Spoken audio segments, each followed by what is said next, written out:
All right, we have a 2008 Subaru Impreza WRX, and we just installed a SPEC-D dual tip catback exhaust system. SPECDtuning.com. Fit pretty well.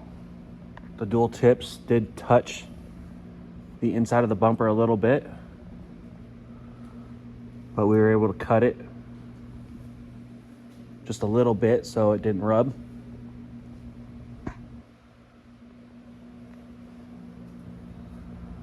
So the mufflers bolt on to this Y pipe here.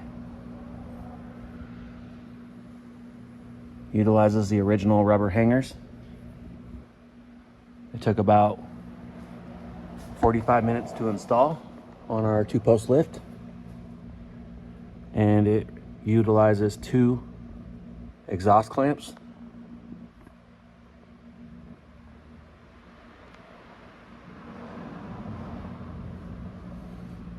Has a resonator.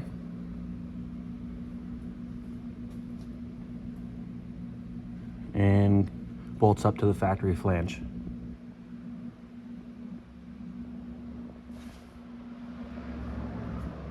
Fitment was really nice. Went right on. Quality seems well. We used a little bit of thread locker on the bolts and ensured that they're really tight so we don't blow out any gaskets. Let's get it down and see how it sounds.